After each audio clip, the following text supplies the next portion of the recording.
धीमहि धियो यो नः प्रचोदयात्। ॐ गुरुर्ब्रह्मा गुरुर्विष्णुः गुरुर्देवो महेश्वरः गुरुर्साक्षात् परब्रह्म तस्मै श्री गुरवे नमः।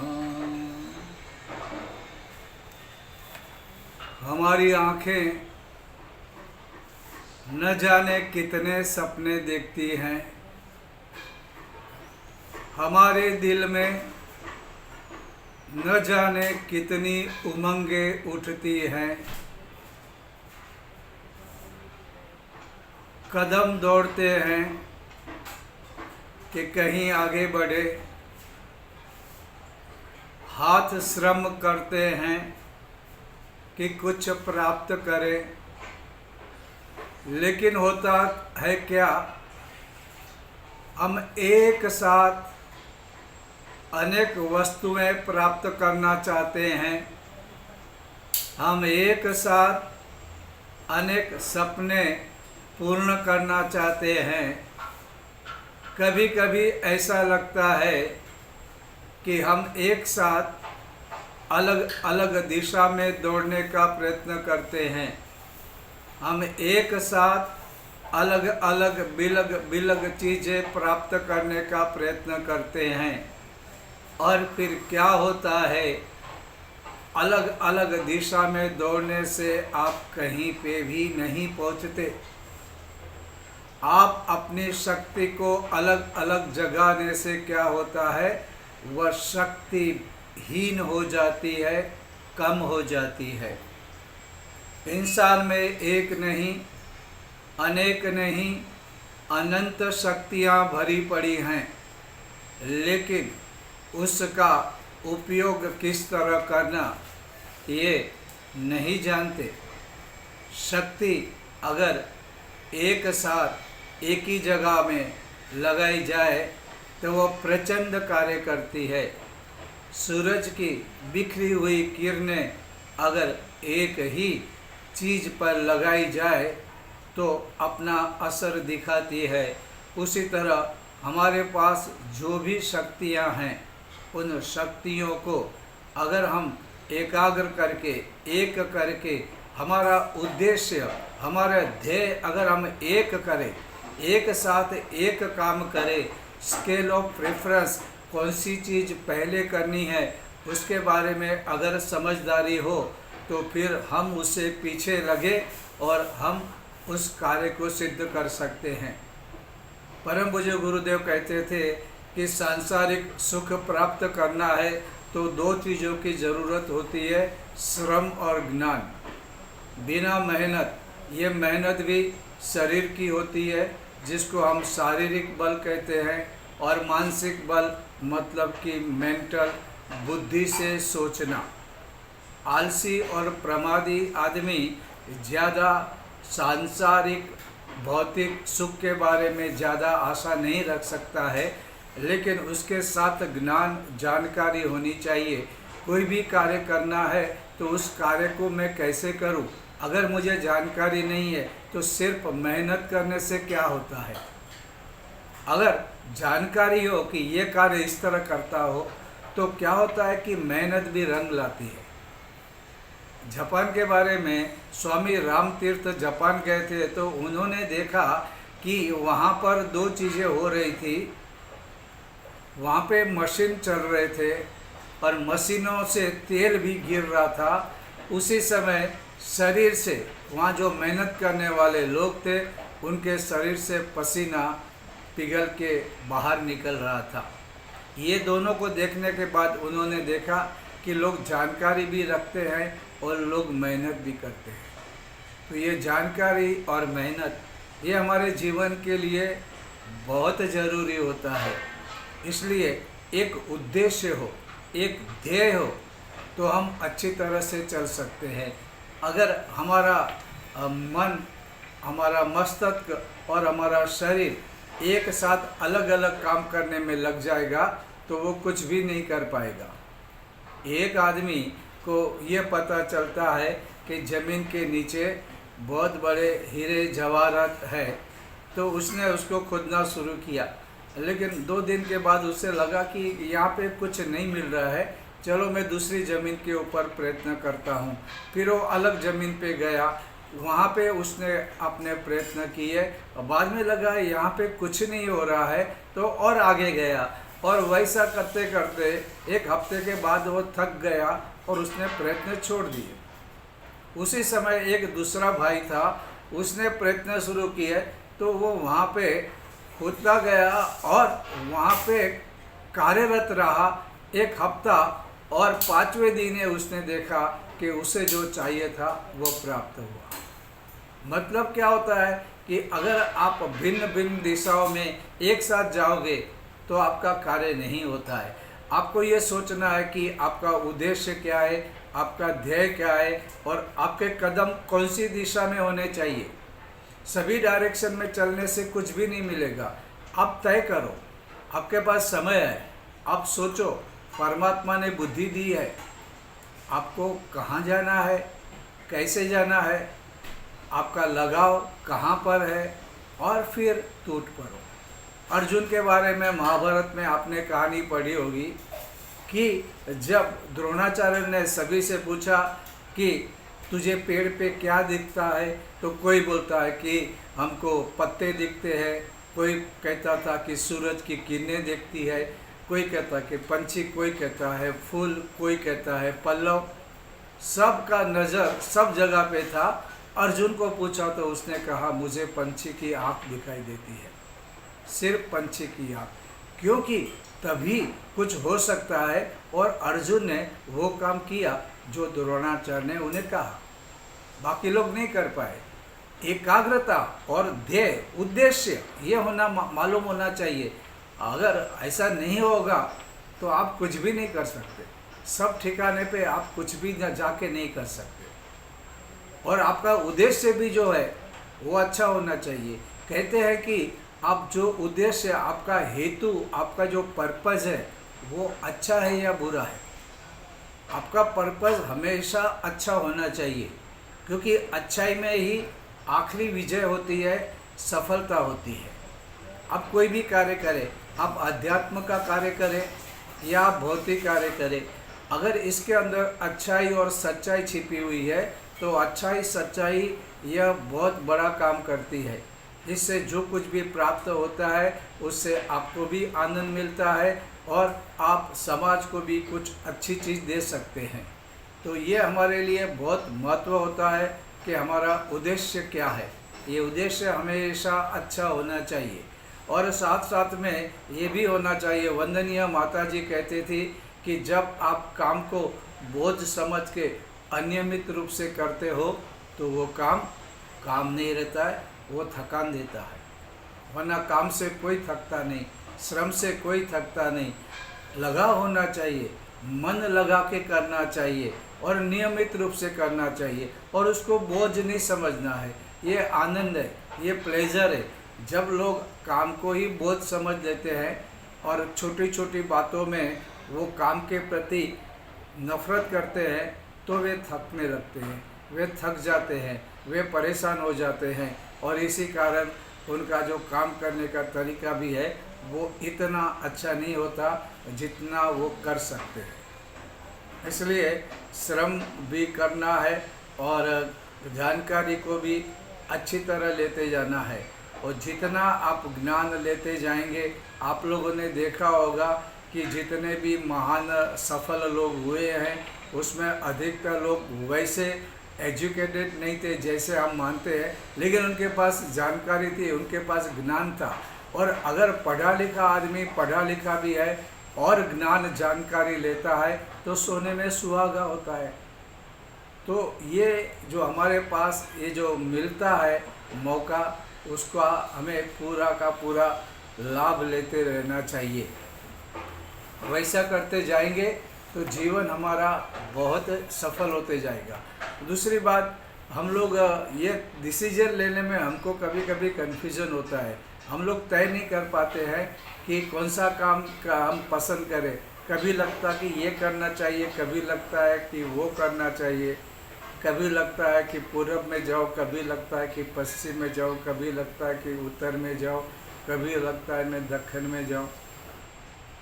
और ये सचमुच में बहुत मुश्किल होता है जब हम डिसीजन लेना चाहते हैं। एक बार एक आदमी को जॉब चाहिए था, नौकरी चाहिए थी, तो उसे नौकरी नहीं मिल रही थी। बाद में एक जो आलू और प्याज बेचते हैं उसकी दुकान वाले ने कहा कि चल तू आजा मेरे पास काम कर। हाँ, और उसको मालूम पड़ा कि ज़्यादा कुछ मेहनत नहीं करनी है और न ज़्यादा दिमाग लगाना है। वो आदमी आलसी भी था और थोड़ा प्रमादी भी था, तो उसने कहा है अच्छा काम है, ये काम तो कर लूँगा मैं। तो मालिक ने कहा कि तुझे और ज़्यादा काम नहीं दे रहा हूँ, न दिमाग चले ऐसा काम दे रहा हूँ, न तुझे ज़्यादा मेहनत करनी है, तू इधर बैठा रहे। और बैठने के बाद आलू जो है, आलू में से तुझे दो भाग करने हैं, एक बड़े आलू निकालने हैं, एक छोटे आलू निकालने हैं। बस तुझे दिन रात यही काम करना है और तुझे मैं पगार देते जाऊंगा। अब वो आलू लेकर बैठा, जैसा आलू लेकर बैठा कुछ तो बड़े निकाले, कुछ छोटे निकाले, लेकिन बाद में जो मीडियम आते थे, न छोटे हैं बड़े में, उसमें कन्फ्यूज होता था। कभी वो इधर बड़े में डालता, फिर उससे लगता नहीं नहीं ये बड़े में नहीं, ये छोटे के लायक है, फिर वो छोटे में डालता। कुछ छोटे डालता, सोचता अरे ये छोटे छोटे नहीं है, ये बड़े हैं, फिर वो बड़े में डालता। वो डिसीजन नहीं ले पाता है और उसके करीबन 3-4 घंटे हो गए, उसने कुछ ही आलू को अलग कर सकने की संभावना दिखाई। तो मालिक आया, मालिक ने पूछा कि भाई क्या तो अभी तक इतने ही आलू? तो वो बोला कि मैं क्या करूं, मेरी समझ में नहीं आ रहा, कभी छोटा आलू बड़ा लगता है, कभी बड़ा आलू छोटा लगता है, मैं कुछ डिसाइड नहीं कर पा रहा हूं। और अक्सर हम भी वैसे कहते हैं, लेकिन हम भी डिसीजन लेने में कभी कभी ये ठीक लगता है, वो ठीक लगता है, ये ठीक लगता है, वो ठीक लगता है। कभी कभी ऐसे कुछ लोग हैं दृढ़ निश्चयी होते हैं, तो चने का व्यापार करके भी करोड़पति बनते हैं। कोई वड़ा पाव बना के बेच के भी लखपति करोड़पति बनता है और अपने बड़े बड़े महल बना लेता है। और कोई बड़ा बड़ा बिजनेस करने के बाद उसका दिमाग इधर उधर ढुलकते रहता है, तो भी वो कर नहीं पाता है। इसलिए क्या करना चाहिए कि एक तो हम पहले आराम से सोच समझ के डिसीजन ले ले क्या करना है। अपना उद्देश्य जो है उसको ये करें, उद्देश्य अच्छा होना चाहिए।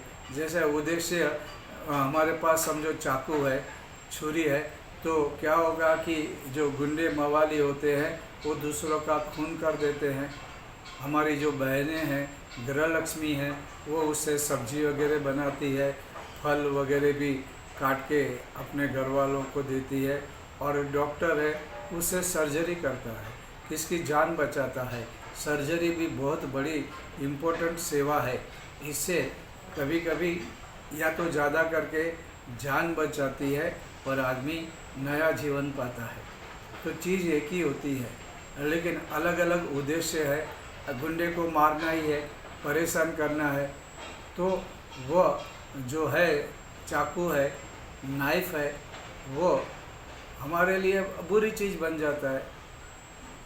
गृह लक्ष्मी के लिए वह प्रेम, स्नेह और सेवा का रूप धारण करती है, और डॉक्टर सर्जन के लिए वो जीवन दान देने वाली एक प्रक्रिया बन जाती है।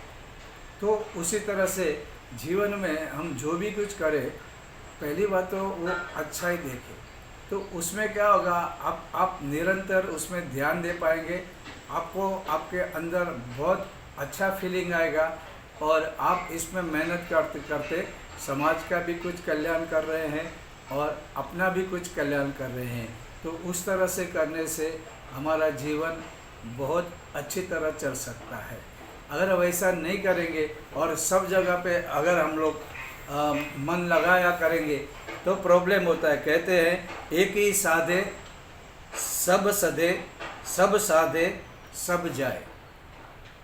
एक ही सधे, एक ही चीज़ के ऊपर आप ध्यान दें, लक्ष्य दें और आप ये सब कुछ प्राप्त कर सकते हैं। और आपका लक्ष्य भी दृढ़ होना चाहिए। लक्ष्य अगर दृढ़ है तो आपकी सारी शक्तियाँ एकत्र हो जाएगी और आप जीवन में बहुत कुछ कर पाएंगे। तो ये इस तरह से हम लोग हमारे कार्य को कर सकते हैं। लेकिन ये जो हम लोग कार्य करते हैं, ये कार्य में हमारा लगाव, क्योंकि ये जो पूरी जो साइकोलॉजी होती है वो मन लगाने की है। परम पूज्य गुरुदेव कहते थे कि जो भी कार्य करो वो मन लगा के करो। यज्ञ का कार्य करना हो मन लगा के करो, धन कमाने का कार्य करना हो मन लगा के करो, ज्ञान प्राप्त करने की इच्छा है मन लगाओ। जब किताब पढ़ो तो वहाँ पे गुरुदेव याद एक खाना खाते हो पूरा ध्यान भोजन की तरफ लगाओ, शेविंग करते हो पूरा ध्यान वहाँ पे लगाओ, दांत साफ करते हो पूरा ध्यान वहाँ पे लगाओ। हम लोग क्या करते हैं, एक काम पे जाते हैं तो घर के बारे में सोचते रहते हैं, घर में बैठेंगे तो काम के बारे में सोचते बैठते हैं, कभी फ्री हुए तो अध्यात्म के बारे में, यज्ञ, प्रभु कार्य, इसके बारे में सोचते हैं। और जब प्रभु कार्य करते रहते हैं तो घर, पैसा, धन और लोगों के बारे में सोचते रहते हैं। तो मतलब हम जहाँ पे है वहाँ पे हमारा मन नहीं रहता, और इसी कारण क्या होता है कि हमारे जीवन में बहुत सारी दिक्कतें आती हैं, असफलता प्राप्त होती है और आगे हम लोग नहीं बढ़ सकते। और इसलिए ये जो हम लोग अध्यात्म की बातें करते हैं तो ये अध्यात्म में हमें बहुत सारी चीज़ें मिलती है। आपने राम रावण का युद्ध देखा होगा तो आपने राम जिस तरह से जब भी युद्ध भी करते हैं, या तो भगवान कृष्ण के बारे में आप देखेंगे तो जब भी कोई युद्ध करते हो या कोई बात करते हो या जब रास खेलते हैं तो फिर उनका ध्यान पूरा रास में है। उन्होंने फिर युद्ध के बारे में सोचा नहीं। जब युद्ध कर रहे थे तो फिर वो रास के बारे में नहीं सोच रहे थे। तो जब वो मथुरा में थे, गोकुल में थे तो गोकुल के बने, जब मथुरा गए तो उन्होंने अपना कार्य किया, जब द्वारका गए तो अपनी भूमिका निभाई। तो आप जैसे जहाँ पे भी हो आप उसमें इन्वॉल्व हो जाओ और 100% अपना देने का प्रयत्न करो। अगर ऐसा करते रहेंगे तो बहुत अच्छा होता है। हम जब गायत्री जप भी करते हैं या और कोई इष्ट देवता का जप करते हैं तो जब जप करते हैं तब तो हमारा पूरा का पूरा ध्यान उसी जप में होना चाहिए। उससे बहुत आनंद मिलता है, वो आनंद की कल्पना आप नहीं कर सकते हैं।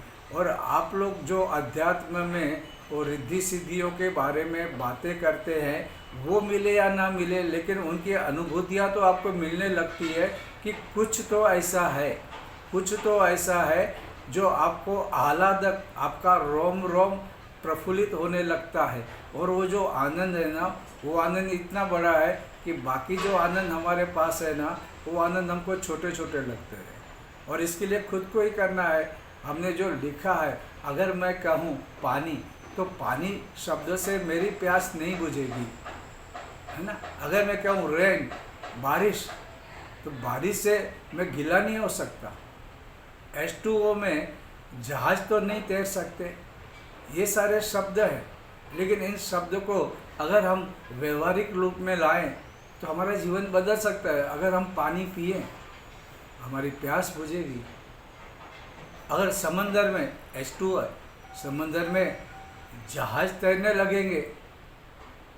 और आप में जब मन में कुछ संकल्प लेना भी शुरू करेंगे तो आपके संकल्प भी सच होने लगते हैं। अगर आप ऐसा कहते हैं ना कि अगर आप मानते हैं तो वो आपके जीवन में प्रस्तुत होता है, आ जाता है सामने। हमारी मान्यताओं के अनुसार हम जीवन में बहुत कुछ प्राप्त कर सकते हैं। तो ये काम करना है या मेहनत करनी है तो हमको इसके लिए प्रयत्न करना है। जब विवेकानंद अमेरिका गए थे तो उन्होंने लोगों को बिठाकर वेदांत का ज्ञान देना शुरू कर दिया। अब वेदांत का ज्ञान दे रहे थे, तभी एक भाई खड़ा हुआ उसने पूछा, स्वामी जी आप हमें ये जो वेदांत का ज्ञान दे रहे हैं, क्या आपने इंडिया में भी वैसा ही ज्ञान दिया है? विवेकानंद कुछ देर चुप रहे और उन्होंने कहा, नहीं, मैंने वहाँ पे ज्ञान नहीं दिया है, क्योंकि वहाँ पे मैं उन्हें श्रम करने का, मेहनत करने का, रोटी कमाने का सिखाता हूँ।